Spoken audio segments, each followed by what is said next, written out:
Okay, so I'm going to admit. Okay.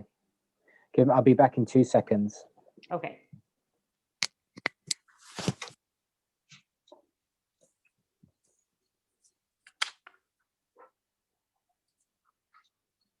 Hello, hello. Let's wait for a couple more minutes.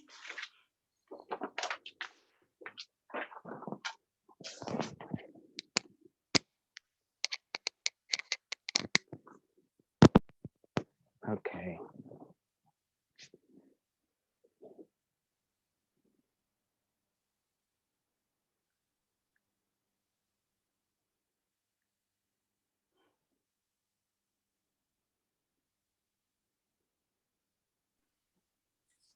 So it's a pleasure to welcome you to this talk, Rethinking Identity, Memory, and the Notion of Belonging, the second of our talks accompanying the exhibition Paula Rego and her Contemporaries. Last week's session was fantastic. We were joined by the lovely Ana Paula, who told us about her work and the importance of her grandmother in getting her into nature and consequently into art. She had a fascinating conversation with Mara and Nina Perlman. This week, we will be hearing from our other selected artists, Cliff Andrade, as well from Mara and Katrin Sohns. I'll say just a few quick words about each of them and then leave the floor to them, obviously. So Mara Alves is the curator of Paula Rego and her Contemporaries. She's a contemporary art curator from Lisbon, currently studying an MA in art history at University of London. Her platform, Portugarts, aims to promote Portuguese culture internationally, and she has curated an array of art projects in London, including for Caspia Contemporary Gallery, the Dragon Gallery, Start Art Fair, and at the Contemporary Gallery, where she was the chief curator for 3 years. Cliff Andrade is one of the 2 artists selected in our open call. I congratulate you again, Cliff, and thank you. He studied at Glasgow School of Art before completing his master's at the Royal College of Art. He's a winner of the Jill Todd Photo Award and a finalist for the Association of Photographers Award and the Aesthetica Art Prize. And his work has been exhibited all around the UK. He works with a range of media, and his art draws from his own experience, and he's particularly interested in the idea of home and its importance to our sense of personal identity. And finally, Katrin Sohns, trained as a cultural scientist and curator, and has over 15 years of experience working in the arts. She holds a master's degree in cultural studies, Spanish and contemporary history from the Universität zu Berlin. I'm not sure if I said this correctly, and a diploma in curating from Goldsmiths University of London. Before becoming the head of cultural programs at the Goethe Institute, she worked on international documentary films. Her studies, research, and work have seen her life all around the world. She's also one of the presidents of UNIC London. UNIC is the network of the EU National Cultural Institutes in London, bringing unique European arts and culture to the UK. So thank you all, and I leave the floor to you, especially now to you, Mara. Thank you. Thank you so much, Maria, for the introduction. And I think I can say on behalf of all 3 of us that we're delighted to be here tonight or this afternoon on the sunny day in London. I would like to start off by just asking you, Mara, whether you could say a few words about Paula's work and the connecting narratives between Paula's and Cliff's work. That would be a wonderful start to our conversation. Thank you. Thank you, Katrin. Thank you. Hello, everybody. Right. Okay. So I can start by saying that. So what strikes me most about Paula Rego's works is precisely the way that she managed to visually create tough-provoking works. And when I say this, is when the way that she addresses problematics. And what interests me most is the way that these very same problematics that she addresses in her work are still very current today. And that was part of the attraction to also invite her to participate in this exhibition. She's one of the most important artists from her generation. But obviously that the way that she conveys her own messages and the way that she conveys these problematics within society are always subjects that interests me and in my curatorial works and projects. And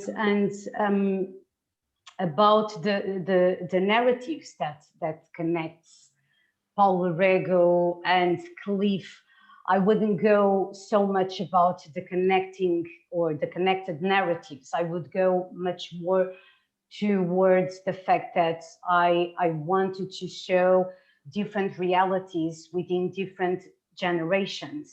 And obviously that's because this project is integrated within the Portuguese presidency from the European Council. And part of their program focuses on the challenges that we are facing. I wanted to find an artist in which the work could resonate different problematics within society as well. So I think that might answer your question. Yes, thank you very much. It does. But maybe more specifically, I think you had more than 30 applications to an open call looking at different artists. What was it specifically that you found intriguing about Cliff's work in relation to Paula Rego's work?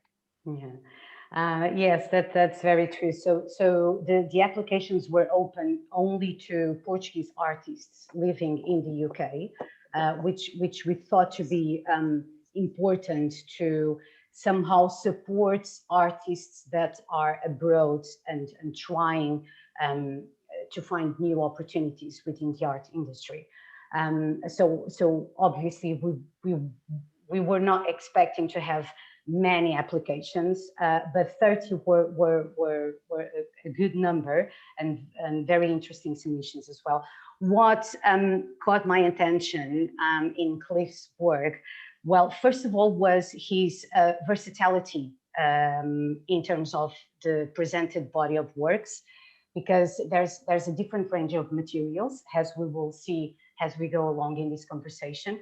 And so he has such a range of different materials that was very interesting to me and intriguing at the same time. And also the fact that his work and I mean specifically this body of works is trying to research about identity and belonging. And this is also a very current subject that we are facing, not only today, but I guess humankind faces all these questions about identity and belonging all the time. So I was really intrigued by that. And that was one of the reasons that not only the technical part, obviously, but also the thematic behind, the concept behind.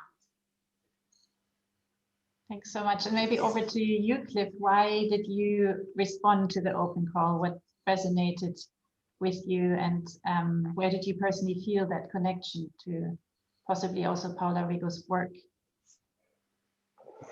Well, for me, it was well, to start with how I actually heard about the open call through a friend of mine who was also like me, the descendant of Portuguese parents, but who grew up here in the UK and spent most of his life here.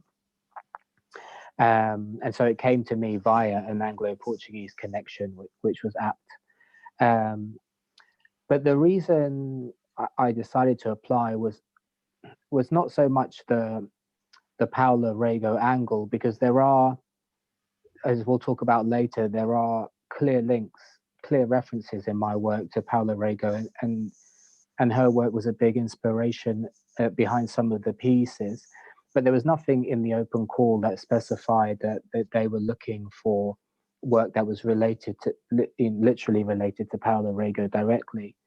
So that wasn't really a factor in my application. It was more because well, firstly, because it was an opportunity for Anglo-Portuguese voices in the UK, which for whom specific opportunities like that don't come along very often. But also, I think because I felt that there is perhaps, in my experience, the voice of Portuguese people in the UK tends to be dominated by a certain subsection of Portuguese society, i.e. those who have the means to leave Portugal and come and live in the UK. And it's not often that I see the voices of people who have been forced to come to the UK in generations past, that I see those voices reflected back at me. So I wanted to put my hat in the ring, so to speak, to represent that voice of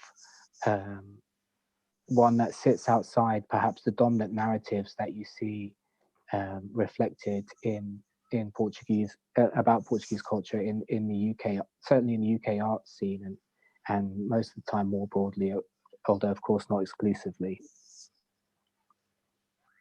That's very interesting. Would you like to describe the artwork you submitted to a little more for our audience, just so that we of course, visualize it more, not being able to be in the exhibitions ourselves? Yeah, sure, of course. So I submitted 4 pieces, and I was I was delighted that Mara chose to show all 4 of them, because it was stipulated in the open call that you wouldn't necessarily show all the pieces that you had put forward. And I'll go through them in chronological order in which they were made. I think that makes the most sense, because they do kind of follow on from one another in my mind, although that might not be obvious at first sight. But the first is a triptych of prints, and when I say prints, I mean traditional printmaking methods. There's 2 etchings and a lithograph, and those were the ones that are, or that were, I guess, most closely inspired by Paula Rego, in that they tell the story of my parents. My parents are the model, but it's not specifically about them. It's more the stories that I've gathered from my parents, my uncles, other members of the Anglo-Portuguese community of that generation, of their experiences of coming to this country from the Portugal that they left. And we have to remember that the Portugal that they left is a very different Portugal from now, not solely due to the passage of time, which would seem fairly obvious, but also because they left when Portugal was still under the Salazar regime. So they left politically a very different place. And so they have a very particular experience of migration and disconnection from home. And that's what those prints were trying to relate, with these broad themes of belonging and what it's like when that belonging is severed, with thrown in little elements of more specifics to those particular stories. And I say they're directly, they're heavily inspired by Paula Rego, because although these issues had always been in my mind and they'd always been floating around and I'd been trying to grapple with them, I never really thought that there was, let's say, potential in them to make art, which looking back now seems like a really stupid and naive thing to say. But there was definitely a time when I didn't think that these things were important to be told. And it was seeing her work and how she related, from how she used personal experience and put that into pictures, that I thought, oh, I can do that. My stories are important, and they're very different, and they should be heard. And then I took those 3 prints and I created, if we think of those 3 prints as the story of my parents, the next three prints, which is another triptych, bring those stories into my story. And and what I was trying to do was find my place within my parents' narrative, I guess. And when I say prints this time, I mean digital prints. So the next three works I submitted were photo collages, and they were originally intended to be real collages, to use the printed matter and the prints and to layer them on top of each other in a Wolfgang Tillmans-esque kind of fashion. But because of the pandemic, I was forced to work digitally, and so I created these photographic digital collages. And really what I was thinking about was, or what I wanted to show was that our history is only one influence among us, and actually our identities and our experiences are an amalgamation of lots of different strands of experiences and memories and visual material and whatever it might be, and that they're constantly competing. I don't believe in this kind of idea of fixed identity. And obviously my parents' stories are part of that, and maybe a key part of that, and hence they're framed centrally and formally within the images, but they're also just one part of many different competing influences. And those influences are, there's imagery there that Portuguese people would straight away recognize, which might go over English people's heads, and vice versa. There's images in there that are very British and that a Portuguese person wouldn't quite grasp the cultural weight of. Sorry, Cliff, let me just ask you something, because there's literally, we can see a recollection here of memories in a way. So these memories are part of what your parents' memories at the same time, because there's very specific imagery here. So how did you select these images in this way to create your own, final work of memories in a way? I think that's a good question, and I'd be lying if I created a narrative now about how I selected them. It would be slightly manufactured, because the narrative for that isn't linear, like in life. Things pop into your head and pop out and come back and go in different times. But I think one thing I tried to do was to almost like meditate on the images of I'm talking about in my mind, on the image of my parents, or the feeling that I had when I was a child, and just naturally let images float to the top and grab them as they came. And that's why there's things in there like I spoke to you at the exhibition about the Free Shepherds of Fatima. Those things, I mean, if you ask Fatima straight off the top, but when I was sat and quietly and thought about these things, for some reason, that image kept repeating. And it was obviously something that would have been in the house, but that maybe I consciously wasn't at the front of my mind. And I think it was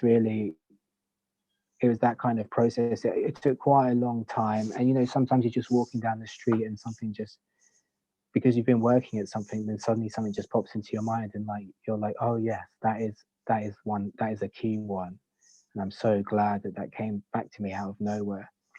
Yeah, that's interesting. It's almost like and a puzzle. I do try and work very organically like that, in the same way, in a process that's very much that I try to capture very much in the film. It's this kind of organic, letting things flow and not being too controlling and prejudging about what needs to be in the picture, if that makes sense. Yeah, it does make sense. It's really interesting to see this. It's almost like a memory puzzle that you are trying to put together, which is quite interesting. But going a bit to the previous triptych, there's different elements that you've used for your etchings, which is the sardine and then the bottle of wine. Mhm. What does these elements mean to you in this search that you are trying to find within your own creative process?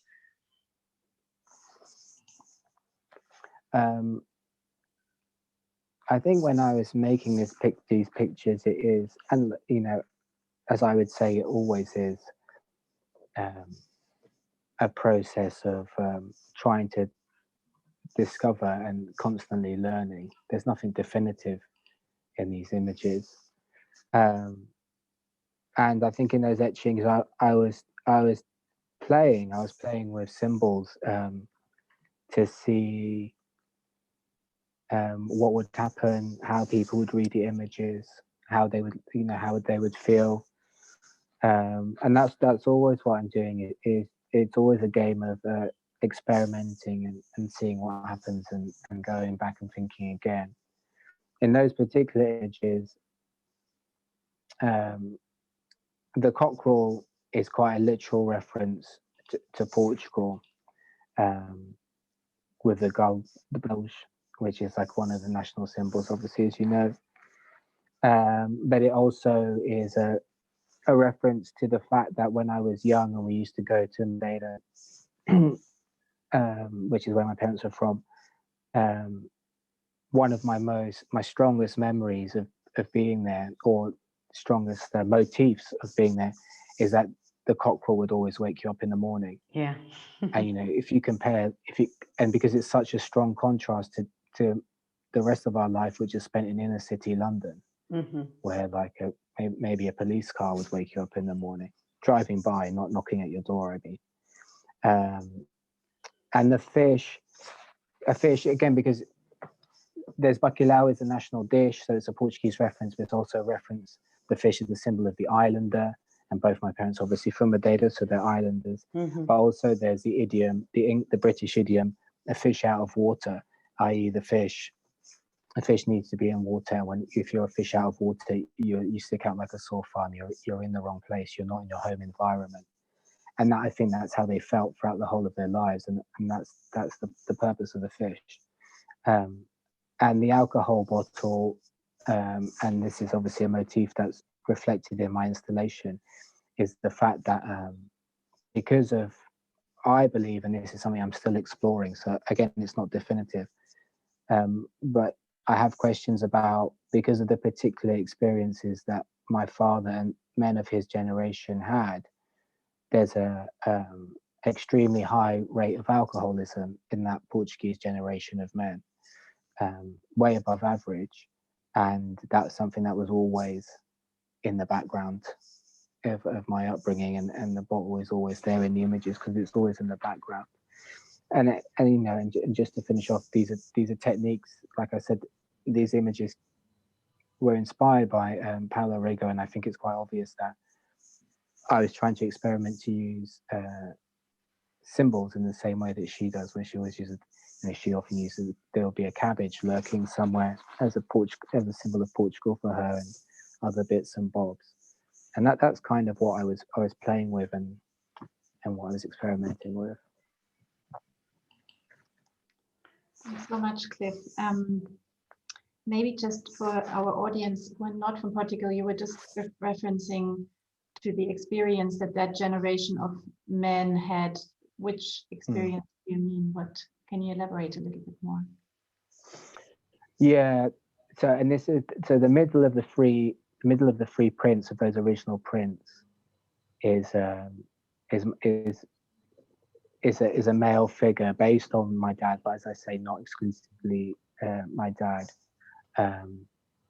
sitting in our kitchen, in the kitchen that I grew up in, with asleep, with a gun in it, with a rifle in his hand, and it's called the Luso Tropicalismo, and that's a very direct reference to the fact that that generation of men in Portugal were conscripted into the army at the age of 17, and would have done 1 year of training in Lisbon. So if you were from Madeira, like my parents were, my dad would have gone to mainland Portugal. I'd done a year of training, and then been shipped to Africa to fight in the Portuguese colonial war for 3 years without leave. And they either went to Angola. My dad went to Angola. You know, I have I know other people who went to Mozambique, and others to Guinea-Bissau. And I think that left an indelible mark on them, and is one of the key experiences in their life. That the questions I have is whether they ever really recovered from that, especially that when it's then quickly followed up with having to migrate for financial reasons. And that's one of the areas in my work that I'm still yet to explore, that I really want to delve a lot deeper into, and now I'm only beginning to explore and have begun to explore. Thanks so much. Something that is very striking when you speak is that your work is so much about belonging and identity. What does that word belonging mean to you personally, Cliff? And maybe also in the text that you wrote, I was quite taken away by your quote on your own European identity and how this, to a certain extent, has been taken away from you through the political developments of the last years. So can you elaborate a little bit on this, what belonging means to you, but also maybe what does that European identity really mean, and how you would describe it? And the honest answer is that, and I hope it doesn't sound like a non-answer, is that I don't think I know what belonging means to me, and I think that's what my work is about trying to explore what that does mean. I know what I'm told it means, but I don't think that what I'm told it means fits with my lived experience, and therefore, does that mean I can never belong, or does that mean that the definition is perhaps slightly incorrect? That I think that's what a lot of my, I think that's probably the central motivator in my work. To go to the European question before I elaborate on that, the European thing, do you know what it was? It was, and I'm talking very much about when I was growing up, because this isn't how I feel now, but I think, and I've spoken to a lot of my friends who are, you know, split identity, let's use that word for ease, like I am, and they all speak of a similar phenomenon, which is that when we were young, because we weren't fully Portuguese or you know, Spanish, Italian, I grew up in a very multicultural area of London, so whatever nationality it might be, but in my case, obviously Portuguese, because we weren't fully Portuguese and we weren't fully English, there was always this feeling that you didn't quite fit in either. And I think one of the main reasons about why that was is because you never saw your own situation reflected back on you. You saw very English things in England and very Portuguese things in Portugal, but you never saw the middle ground. You know, it was never on TV. You never saw, you know, families in photos never looked like you, things like that. And the European project kind of gave you solace, because you were like, oh, that's the answer. I'm not fully Portuguese and I'm not fully English, because I'm the future, because I'm European. And the other because that umbrella term covers both. And then you're like, oh, it's okay that I can't look back and draw a lineage in either country, a full lineage in either country, because I can look back, because both those countries fall under a common European lineage, and therefore my lineage is not severed. I think that's a big thing about what it was. And so you were like, and then it was okay that you didn't see your story reflected back at you, because you were like, because my story is new, and and that's where the world is heading. And so my story, the time for my story will come, and that's where we're all moving towards. And so there was a solace in that. And then and then I don't know. I kind of didn't. I don't think that now. I have much more complex understanding and investigations of identity. But when the Brexit vote happened, it did make me reflect and think, if I had been a teenager or a child now at this time when Brexit had been voted for, how would that have made me feel, and how would that have impacted me? And I think, talking to a lot of my friends, we all had that kind of it did create a kind of a schism inside you, that you're like, oh, now we're back to not really knowing, not really having an easy word about what we are. Even if we weren't using that word and we'd moved beyond it, you still sort of had it in the back of your mind, if that makes sense. So yeah, that's something I definitely thought about a lot. That's very interesting, Cliff. And I think that it's also why you, in a way, I think that your work kind of resonates with anyone, not only with people who, you know, have a different background, or their parents are from European countries and they were born in the UK. But I think that it resonates also with anyone that moves out of their own country, out of their comfort zone, moves to a new country in search for new opportunities.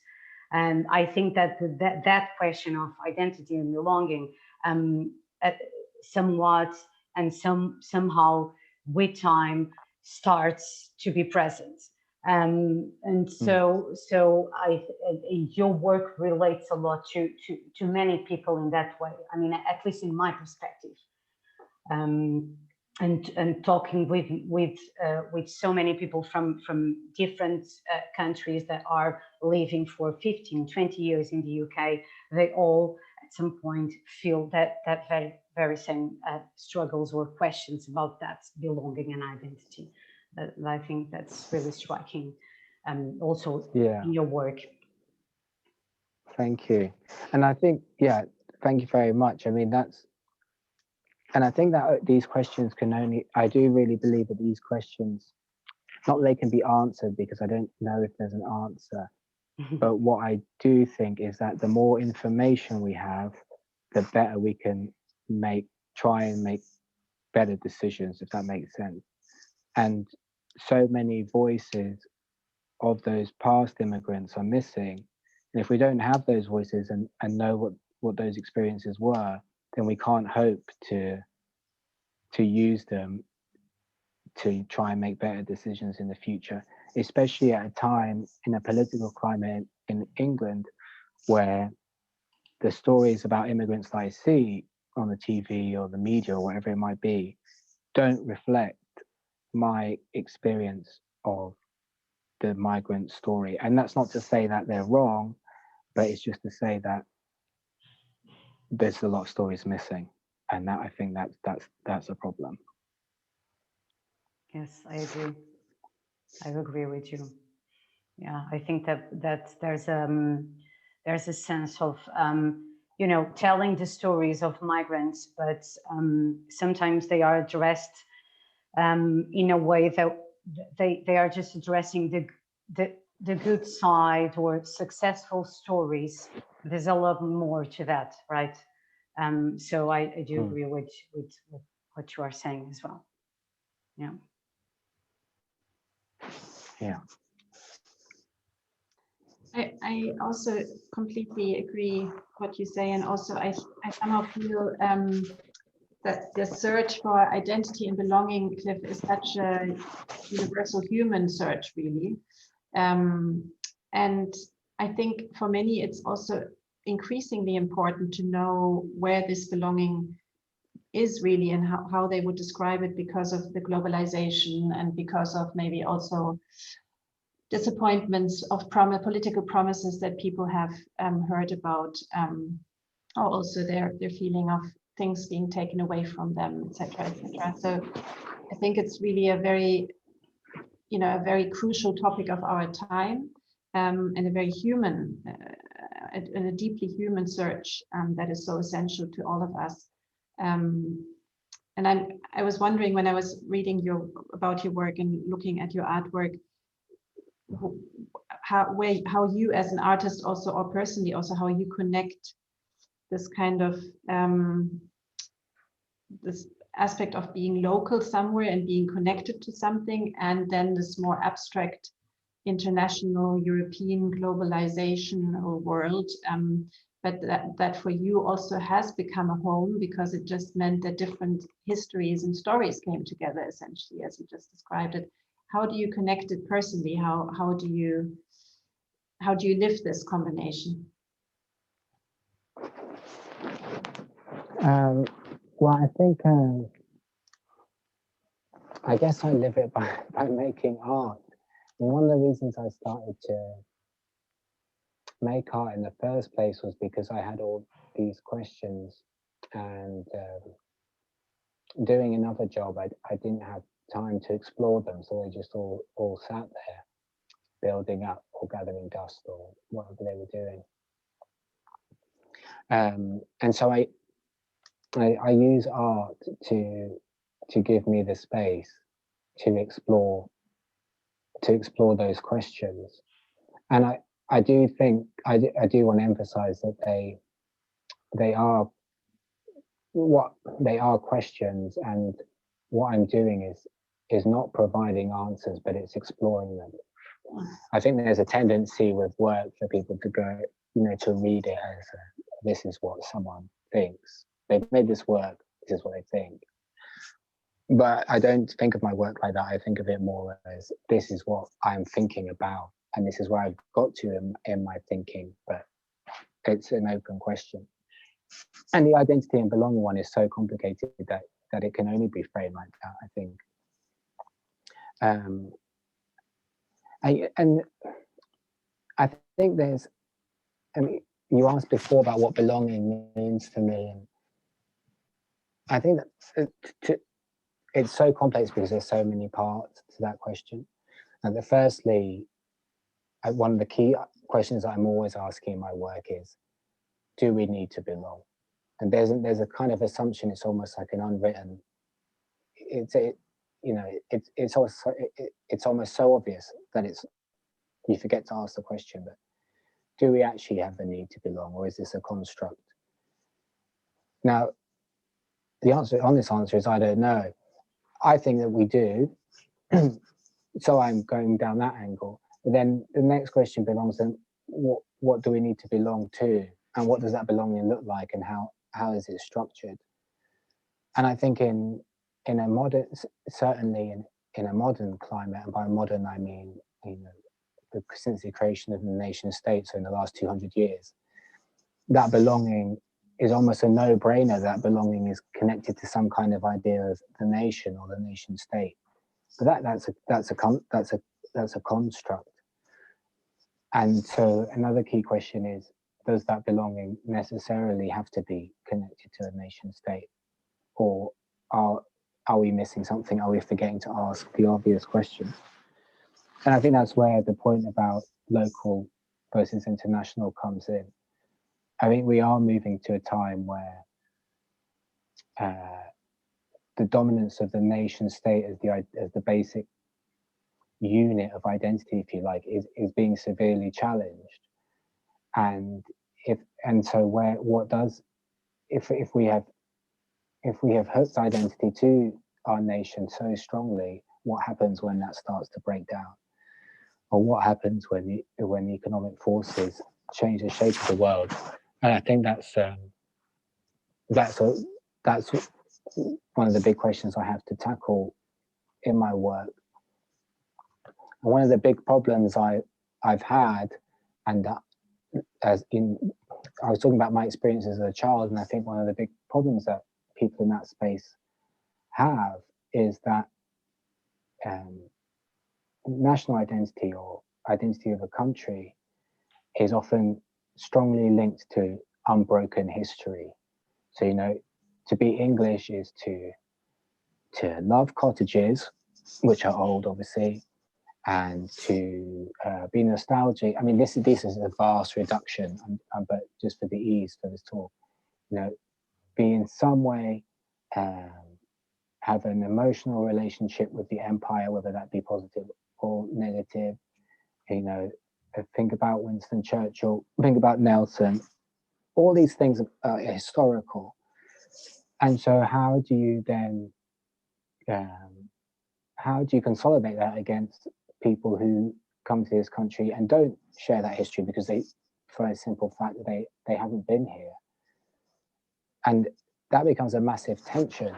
And so really, I think I'm moving to a place where we need to think of identity as experiential, about the now and how you're interacting now, rather than looking back, rather than thinking of it as an unbroken lineage. Because if you think of it as an unbroken lineage and that's your only way for thinking of identity, then by its very definition, it's going to exclude hundreds of thousands, if not millions, of people who can't tie into that lineage through the fact that they simply don't have it.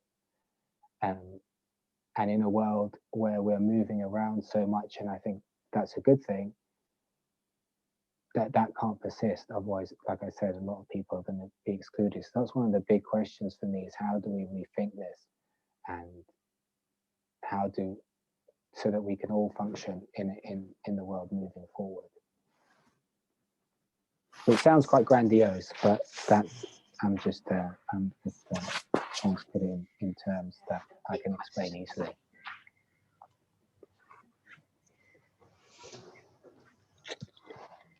Thanks so much. Maybe I do want to say to our audience, if you would want to pose a question, please feel free to write them in the chat. And we do have one comment here. So Rita wrote, Portuguese are very nostalgic also, and while not investing as much in tradition and heritage, we are more similar than not, in my opinion. Britishness is a blend of many places as being Portuguese also. That's more of a comment. And we have one question to Cliff from Lorenzo, who's asking, your works and the way you investigate memories, especially the photo montages, come across as somewhat melancholic and some sense of reparation. Is that your intention? It's not my intention, so I'm Portuguese, so I can't help being nostalgic and melancholic, right? That you need those qualities to get the passport.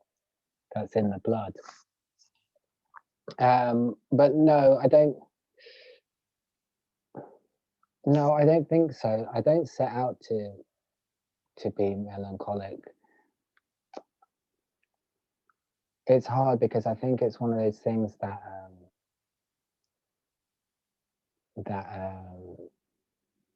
that you kind of maybe don't really have control over, or that the viewer also might slightly project into. I think there is. Yeah, I can't. Can I interrupt you? My perspective is that I can understand the question, because it is, like I was saying before, it is like a recollection of memories. So immediately it takes you to a nostalgic place, like remembering, something, some iconography, some icons, some images that will take you back somehow to a time where you were in a place with your parents in Madeira, for example. So in that way, even without realizing, I think that you've kind of puzzled a recollection of nostalgia, or at least that feeling, that sense is what we get. Yeah, no, I mean, that's totally present. I think the key for me is that the past is obviously there, what you do with the past is the key. And if you're making work about the past, and it's obviously, there's always going to be read slightly nostalgically. I think that's normal, and I think that's good. The question is, the danger of nostalgia, and the danger that I saw in my parents' generation, is a question of what you do with the past. And what they did with the past was they let it dominate their present. That's option one. Option two is that you accept the past and you absorb it into your present, but you keep moving towards the future. And that's what I'm trying to do. So yes, I think it is nostalgic if we define nostalgia as looking back on the past and assessing it. But I'm in my own work, I'm very keen to avoid the trap of the bad side of nostalgia, which is that it consumes the present. And I think a lot of my work is driven by a need to understand the past, but to understand it so that I can accept it and move forward, not so that I can understand it and stay there, if that makes sense. Yeah, it does make sense, and I think that's precisely what it can be seen in your work and in your own search, that search for identity, but to belong and to continue and to develop from there as well. Which I think it's a really important key, especially for those who are not, for example, in this case, we are discussing this obviously, for example, for those who are not English, but they moved here and they've built their life here. It is important to kind of break somehow with that nostalgia from the past, to be able to set roots in a country that is not yours and move forward in a way, you know. Yeah, exactly. But yet not to forget the past, to use it equally as another source of strength and propulsion. It is your roots, and it will always be your roots. So yeah, they must not be forgotten. Yeah. There was also, maybe to both of you, there was one little quote, Cliff, again in your work, in your text, where you write that Portugal is irreversibly, that's a difficult word for me, globalized. What do you mean by this? Is it also because of the colonial past? And Mara, maybe also to you, maybe to both of you, what do you understand by that? Yeah, I mean, so I put that in there because it's relevant, but I use those specific terms because it was in they were referenced in the open call, so it was a little hook to show Mara that I had read everything, had studied it properly. But I think what I meant from it, and obviously Mara with her own take, was that there's several different levels, but I guess maybe the simplest one is that the Portugal, and when I say Portugal, for me, it has to be seen through the lens of the island of Madeira, because that's I didn't go to mainland Portugal until I was 10, so my early memories are there. And what I remember from that and from my parents' stories is that Portugal is quite a closed place. You know, there was a very strict Catholicism. The Salazar regime was very orthodox, very strict. Portugal took a sort of quite an insular approach to global politics. It wasn't involved officially. It wasn't involved in the war in the world wars. It took quite an isolationist policy, and obviously then after that fell and with after Portugal joined the EU, that's been blown apart, and Portugal has now taken a very internationalist perspective, and a lot of that international money has helped it develop. A lot of the new money coming from the EU, and it's on a path very much to be outward looking and to continue to be so.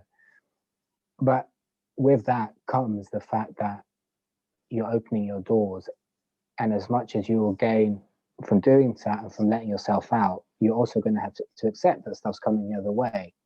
So Portugal's become, people migrate to Portugal, and different influences will start to enter the country and have been doing so for 30 years, and will change things. Portugal is on the global scene, and as we've seen in England, or in Britain, I should say, that can be a great benefit, but it can also cause a backlash. And we could say that Brexit could be seen as, if you want to frame it in those terms, could be seen as a backlash against that global, that international globalized perspective. And so that battle, so Portugal also has to be in a position where it can learn from those lessons of what might be coming, and make sure that it can deal with them in the way it wants to. And this ties back to what I was talking about before, whereas Portuguese identity, Portugal is, or certainly was, a phenomenally homogenous country ethnically, quite bizarrely in a European context, I guess, because of where it's positioned. And I think it has to, and a lot of its the identity of being Portuguese, the things you see, the things I was taught in Portuguese school, because I went to Portuguese school here in England after English school. Was this very unbroken chain of Portuguese historicalness, which was the discoveries, the reconquest. But again, if you're tying your identity so closely to your history, and you're opening yourself up to a planet where people can come in who don't share that history, how are you gonna reconcile those two? And that's the challenge for places like Portugal moving forward. Is how do you reconcile that identity against a global world where people are moving, as you said before, people are moving about, and maybe those things aren't going to be as relevant to that new world that you're entering. Yeah, I guess that's very good point as well. I guess that when I mentioned irreversibly globalized, I was touching points around how much Portugal has become an attractive country, and all the circulation from people moving abroad, but the other way around. So how much we have developed and grown. And I was kind of also linking into the connection of, this globalization makes us connect more, especially within the growth of new technologies and the digital era, makes us connect more. So I guess that in a way, building up from what you were saying, Cliff, we can use definitely culture and other areas, obviously, to kind of fill that gaps and build those connections and show, exchange ideas and cultural goals as well. And so that was what I was going when I was talking about globalization as well. Thanks so much to you both. We're unfortunately already coming to the end of this conversation. Oh, wow. Yes, time really flies. Already? Yes. We do have one question here from Felipe, which to a certain extent I think has been answered, but I still want to pose it to you, Cliff. How will you keep processing the ideas of belonging and identity in your future art? So looking more at what you're currently producing, or maybe thinking about doing in the future, how will you keep exploring this in your work? Well, there's a few, there's so many questions still hanging in my work.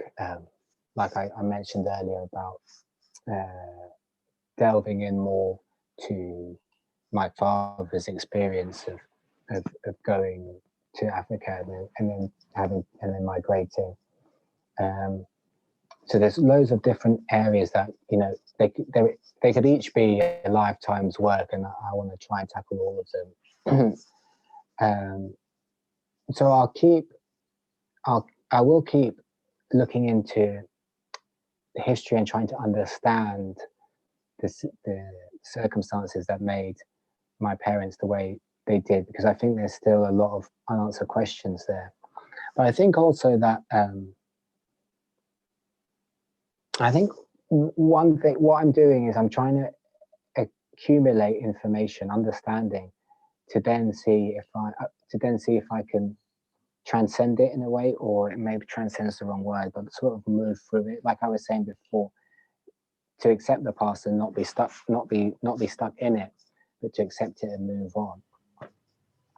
And the walking piece at the end, the fourth piece, which I didn't discuss, is a video. Yeah, that's I was about to ask you about that one, and because it's a moving image, which I will start playing while you are talking now. But I also wanted you to somehow connect it, because I think there's an extension or a development from your ongoing project. So you are at this very moment with an ongoing project for a grand cause, and I would like you to also talk about that, and I'll leave the links in the chat later on. Yeah, sure. So the video piece, I walk a lot, and I always have done, and I used to use it as a way to to process. Like if I was struggling in the studio, I'd walk, and I always sort of considered it was a kind of a tool, but not an end in itself. And it was when I was doing my MA that I started to actually really look into the walking itself as a way of as maybe an art form, or certainly as a way of exploring the issues that I was thinking about, because I really enjoyed and found that I could think deeper when I walked, the way the ideas would flow and the memories that would come back to me and how I would process them would be different from when I was sitting in the studio. And that's kind of what the video is about. It's trying to capture that, and I had to do it in Google Maps because it was the pandemic and I wasn't allowed out of my house, as we all weren't. But what happened was, as I walked further and further, I actually found that my mind quietened down, and eventually became silent, and I became very focused in the moment, and the way I was feeling physically, the pain in my feet and my back and whatever it is. And I became really interested in this idea that perhaps walking can be used to transcend thought. So, i.e., by extension, maybe it can be used to transcend the idea of being consumed by history and trying to belong. Maybe there's actually something on the other side, and walking is the tool to get us there. And that's what I'm interested in exploring. And I'm drawing in ideas, you know, this links very closely to ideas of Buddhist ideas, or more specifically Zen Buddhist ideas of meditation through repetition to reach beyond thought. I'm trying to explore all these things, and but that's in very early stages. And what I'm doing now, what Maida was referencing, was that I was very fortunate to get funding from the Arts Council to explore this further. So I'm currently on a walk across Britain, from right at the top of John the Groats to all the way to the bottom and Land's End, to give me the chance to explore extended walking and see what that feels like and what my experience of it is. And along the way, I've invited other artists who use walking to come and walk with me so that we can exchange ideas and to help me contextualize my own ideas within existing practice. And obviously, because it's a walk across Britain, and I'm very careful here, I'm not, because it's a walk across Britain, there is also, as there is always in my work, this idea of getting to know a country that I have been part of and is that part of my identity. But actually, I only know a really small section. That's another facet of it. but it's to understand. I think when you talk in those terms, you have to be very careful. It's not a Stanley trekking across Africa to dominate and conquer. Those times have gone, thank God. It's instead it's a walk to observe and to try and understand myself a little bit better in the process. But you are also raising funds for some institutions, right? I just left the link in the chat, so anyone. Thanks very much.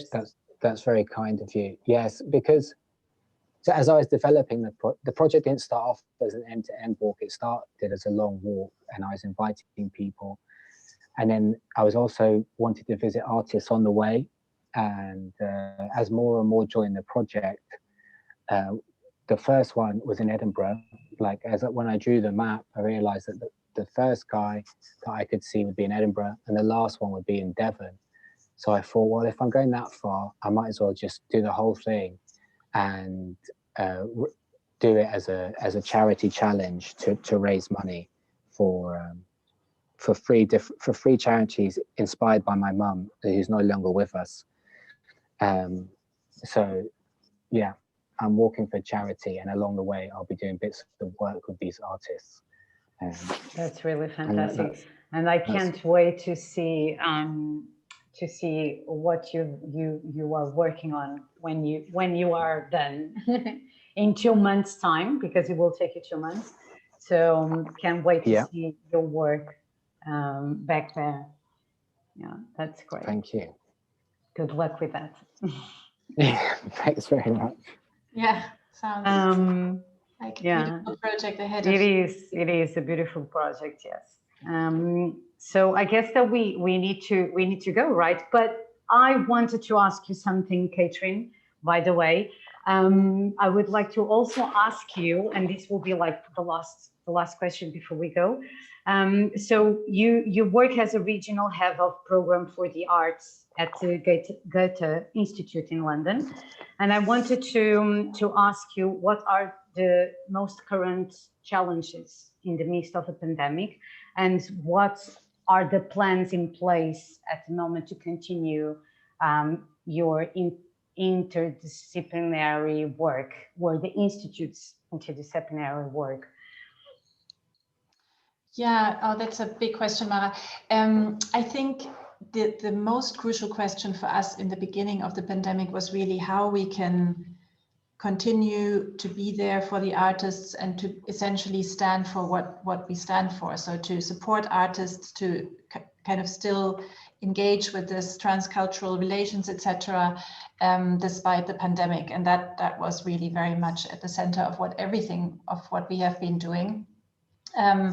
And I think a second challenge has been, and I also really want to see it as something really positive, as we could also see in Cliff's work, is exploring the possibilities of the digital in all ways. And I'm, really also the question, what does, for example, the aesthetic experience mean in the digital space when the senses are so reduced? And so, just really trying to use this time also in exploring all these possibilities, because obviously, as we all know, they will be part of our future. So I think we've all been in this acceleration, really.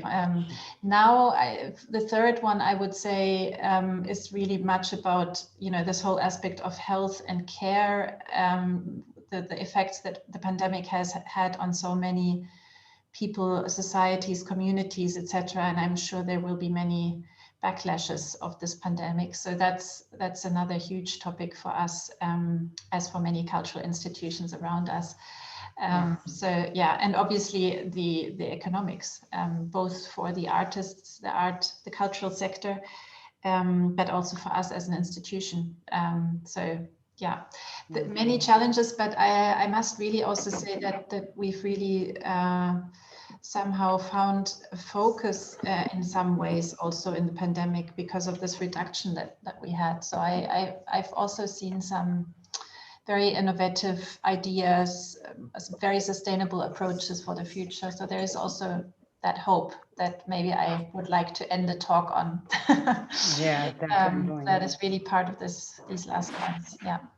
Yes, that's very true. I think that the world stopped in a way, but what I felt was what I've been seeing as well is there's hunger and the will to reshape, restructure, and move on. The show must go on, and we are here, and we need to you know maybe gain back the time that we've lost in a way, and take it and rebuild it into something that can be useful and important and helpful. Yeah, and a better version of yes, definitely. Yeah. Exactly. Yeah. Yeah. Thank you so much. Yeah, but Thank really, you. really good to speak to you both. Thank you, Cliff. Really good to meet you, and thank you to Mara. Thank you. And now I briefly hand back to Maria.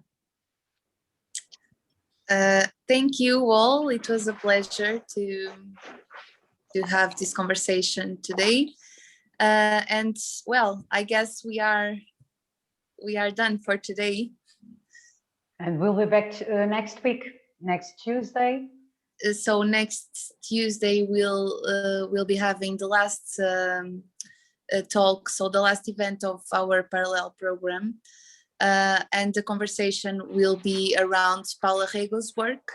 And so follow our social networking to see the details and to book. Don't forget to book the Eventbrite to get the Zoom link. Otherwise, we share the live just like we are doing today on our Facebook pages. Cliff, thank you very much.